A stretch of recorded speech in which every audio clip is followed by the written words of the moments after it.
Olá! Nesta aula você vai ver que é muito simples resolver questões-problema que envolvem a primeira lei de Mendel. Para explicar, vamos resolver duas questões. Uma delas aborda a polidactilia, que é uma alteração caracterizada pela presença de dedos a mais nas mãos e ou nos pés. A outra questão trata do albinismo, isto é, a ausência de pigmentação na pele, que deixa a pessoa suscetível aos efeitos danosos dos raios solares. Vamos lá para a primeira questão. Na espécie humana, a polidactilia, dedos a mais, é devida a um gene dominante. Quando a mulher é polidáctila de mãe e marido normais, qual é a probabilidade de que o casal venha a ter uma criança polidáctila?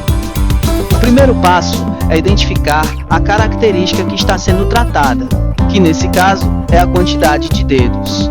Agora, temos que identificar as duas variações, são elas a polidactilia e a quantidade normal de dedos. Em seguida, temos que saber qual dessas variações é a dominante. Isso a questão nos diz, conforme os dois primeiros parágrafos. A polidactilia é devida a um gene dominante. Portanto, a polidactilia é a variação dominante e a quantidade normal de dedos é a variação recessiva. Vamos representar o gene da polidactilia com um azão, pois o gene dominante é representado por uma letra maiúscula. Já o gene normal com um azinho, pois o gene recessivo é representado por uma letra minúscula. O próximo passo é identificar os indivíduos envolvidos. São eles: a mulher polidáctila, sua mãe, que é normal, e seu marido normal. O problema quer saber a probabilidade de o casal ter uma criança polidáctila. Para responder isso, temos que identificar o genótipo dos envolvidos. Vamos começar com a mulher. Cada indivíduo apresenta um par de genes para cada característica. Como a mulher é polidáctila, ela terá pelo menos um azão. Agora temos que descobrir o outro gene dela, que pode ser um ultrasão ou azinho, pois o gene dominante sempre se manifesta na presença do recessivo. Podemos descobrir isso por meio da mãe dela, que é normal. A mãe dela, portanto, terá dois azinhos, pois a variação recessiva só se manifesta quando o gene está em dose dupla. Se a mãe só tem dois azinhos, consequentemente, só poderá ter transmitido para sua filha um azinho. Então a mulher apresenta o genótipo azão-azinho, sendo que o azão foi herdado de seu pai. O marido tem dois genes recessivos, pois a variação recessiva só se manifesta nessa condição. Pronto, já temos o genótipo do casal e agora vamos usar o quadro de Punnett para esquematizar o cruzamento e verificar o resultado. Vamos separar os genes da mulher e colocá-los no quadro. E fazer o mesmo com os genes do marido.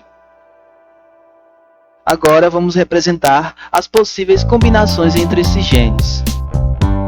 Aqui no primeiro quadrinho vamos ter o encontro entre um azão e um azinho. No segundo quadrinho vamos ter também um encontro entre um azão e um azinho. No terceiro quadrinho vamos ter um encontro entre um azinho e outro azinho.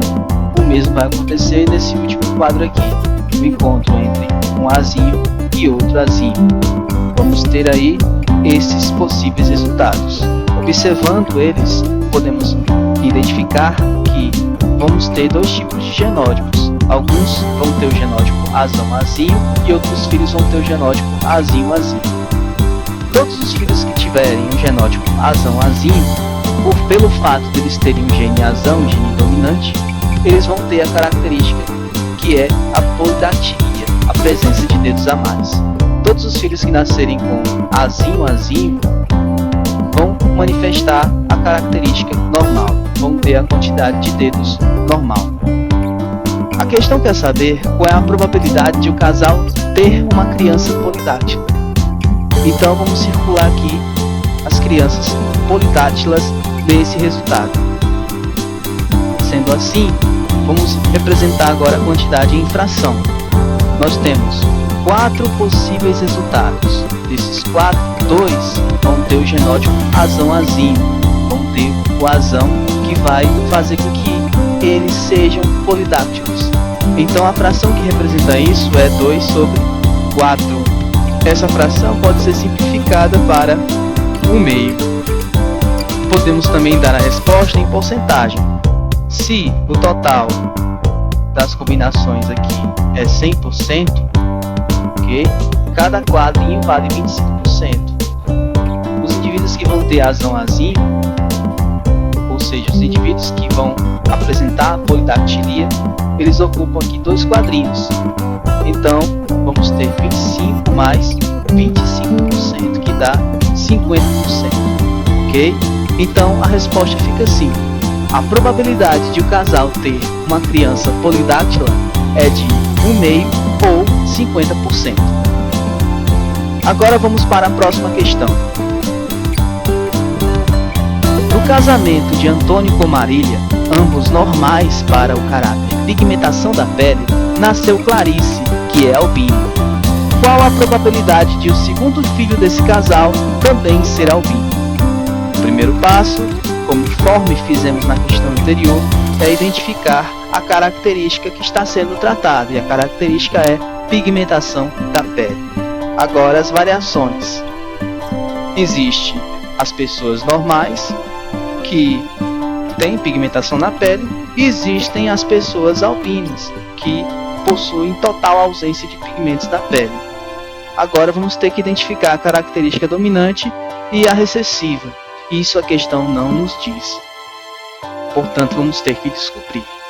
Mas antes, vamos anotar aqui os indivíduos envolvidos na questão. Nós temos o Antônio, que é normal, a Marília, que é normal,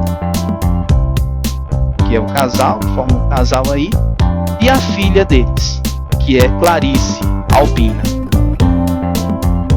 E agora vamos ter que identificar os genótipos deles. Como é possível identificar os genótipos sem saber qual é a variação dominante e a variação recessiva? Vamos ter que usar a lógica aí, ok? Vamos supor que a variação normal seja recessiva. Nesse caso, Antônio teria o genótipo azinho-azinho, assim como Marília. Se o casal só tem azinho, todos os seus filhos também terão que ter o genótipo azinho-azinho e teriam que ter o fenótipo normal. Mas não foi o que aconteceu aqui. Clarice é albina, diferentemente de seus pais.